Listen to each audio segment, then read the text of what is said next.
नमस्कार मित्रांनो, स्वागत आहे आपले अर्थशेती या यूट्यूब चॅनलमध्ये, जिथे आपण आज तुरीवर पहिल्या फवारणीसाठीचे नियोजन करत आहोत। यापूर्वीसुद्धा आपण तुरीसाठी एक व्हिडिओ टाकला होता, ज्यामध्ये आपल्या येथील जी तूर आहे ती कशा प्रकारे वाळणार नाही याबद्दल माहिती देणारी व्हिडिओ होता। त्यानंतर आपण नेमका या फवारणीमध्ये आता जी पहिली फवारणी करूया त्या फवारणीमध्ये कुठला घटक वापरावा की ज्यामुळे आपल्या येथील जे तूर आहे ती अगदी व्यवस्थितरित्या उत्पादन देईल।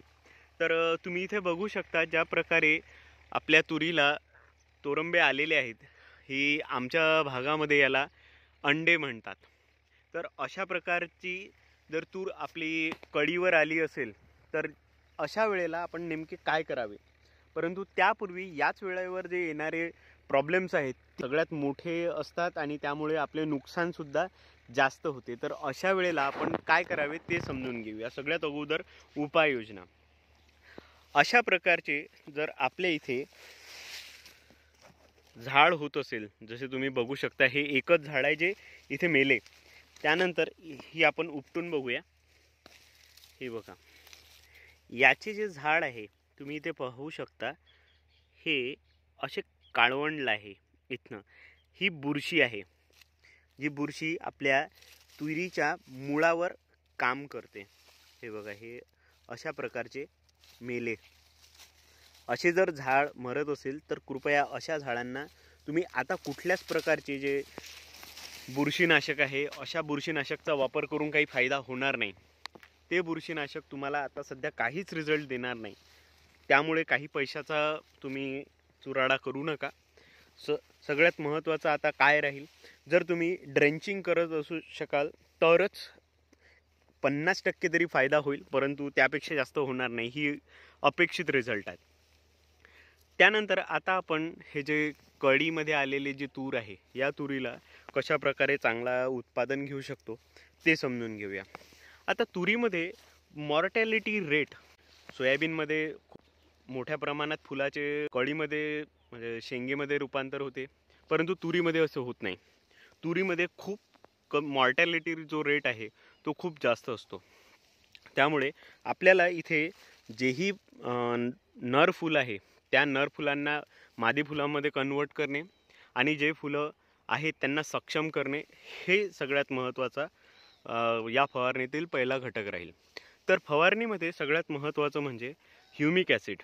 तुम्ही ह्युमिक ॲसिडचा वापर मोठ्या प्रमाणात करा, कारण आता आपल्याला तुरीचा जो फवारणीमधील जो रिझल्ट घ्यायचा आहे तो ह्युमिक ॲसिडनेच चांगला येणार आहे, कारण की आपल्याला सगळं काम हे आपल्या येथील जे मुळं आहे, जे तुरीचे मुळं आहेत ते करणार आहेत। त्यामुळेच आपल्याला या तुरीला ह्युमिक ॲसिडचा फवारणीतून किंवा ड्रेंचिंगद्वारे दिले तरीही चालेल। यानंतर आपल्याला फुलांची संख्या वाढवण्यासाठी यामध्ये नायट्रोबेन्झिनचा वापर करणे अगदी योग्य राहील, किंवा अमिनो ॲसिडचा सुद्धा वापर केला तरी चालेल। याबद्दल संपूर्ण माहिती जर घ्यायची असेल तर आपल्या अर्थशेती यूट्यूब चॅनलवर फुलांची संख्या कशी वाढवावी याबद्दल विस्तृत असा व्हिडिओ दिलेला आहे, तो तुम्ही बघू शकता आणि संपूर्ण माहिती जाणून घेऊ शकता। तर या फवारणीमध्ये आपल्याला अमिनो ॲसिड किंवा नायट्रोबेन्झिन या दोनपैकी कुठल्याही एक घटकाचा वापर या फवारणीमध्ये करावा लागेल। त्यानंतर कीट नियंत्रण आहे, तुम्ही इमामॅक्टिन बेन्झोएट किंवा प्रोपेनोफॉस किंवा प्रोपेक्स सुपर हे जे कंपनीचा प्रॉडक्ट आहे, नागार्जुन कंपनीचं जे प्रॉडक्ट आहे, आपण कुठल्याच कंपनीचा इथे प्रचार करत नाही आहोत, परंतु जे तुम्हाला सांगण्याचा प्रयत्न आहे की त्याचे जे रिझल्ट आहेत ते व्यवस्थित आहे। तुम्ही कुठल्याही कंपनीचे घेऊ शकता। प्रोपेनोफॉस प्लस सायपरमेथ्रिन हा एक घटक आहे जो तुम्हाला 10 ते 15 दिवस आता चांगल्या प्रकारे रिझल्ट देऊन जाते, किंवा इमामॅक्टिन बेन्झोएट घ्यायचे असेल ते सुद्धा तुम्ही वापरू शकता, त्याचेही रिझल्ट 15 दिवसच्या तेवढ्यात येतात। आता सध्या पावसाचा काही शक्यता नसल्यामुळे याचे रिझल्टसुद्धा लॉंग ड्युरेशनसाठी चालतात।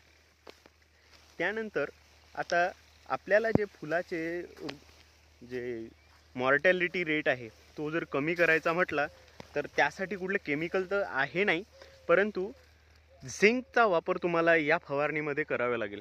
म्हणजे जे मायक्रोन्यूट्रिएंटचा जो आपण म्हणतोय तो मायक्रोन्यूट्रिएंटचा वापर आपल्याला या फवारणीमध्ये करावा लागेल। आता मायक्रोन्यूट्रिएंट्समुळे जो फायदा होणार आहे तो फायदा मोठ्या प्रमाणात आपल्याला जो उत्पादन आहे त्यामध्ये दिसणार आहे। यानंतर कळीचे जे गळण्याचे प्रमाण आहे ते जर कमी झाले तर 100% आपल्याला जे नर फूल होते त्याला जेव्हा मादी फूलमध्ये कन्वर्ट करण्याचा प्रयत्न करतोय तो सफल होईल। यासाठी झिंक आपल्याला या फवारणीमध्ये घेणे आवश्यक राहील। यानंतर आपल्या इथे पाण्याची जर कमतरता दिसून येत असेल तर या अगोदर म्हणजे सोयाबीनमध्ये तुम्ही जसा 13-0-45 या घटकाचा वापर केला होता, ज्यामुळे ताण सहन करणे योग्य झाले होते, तसेच या फवारणीमध्ये सुद्धा आपल्याला ट्रायकंटेनॉल घटक असलेले औषध या फवारणीमध्ये वापरावे लागेल। ट्रायकंटेनॉल असलेले गोदरेज विपुल याबद्दल जर आपल्याला संपूर्ण माहिती हवी असेल तर आपल्या अर्थशेती यूट्यूब चॅनलवर आपण व्हिडिओ टाकलेलाच आहे, तो तुम्ही बघू शकता आणि आपण त्या व्हिडिओची लिंक डिस्क्रिप्शन बॉक्समध्ये सुद्धा त्याला दिलेलेच आहे। यानंतर पाणी गुंडाळणाऱ्या अळीसाठी सुद्धा आपल्याला प्रोपेनोफॉस प्लस सायपरमेथ्रिन हा घटक व्यवस्थित राहील किंवा इमामॅक्टिन बेन्झोएट जरी वापरला तरी योग्य राहील। यामुळे आपल्याला मोठ्या प्रमाणात कीड नियंत्रण झालेले दिसून येईल।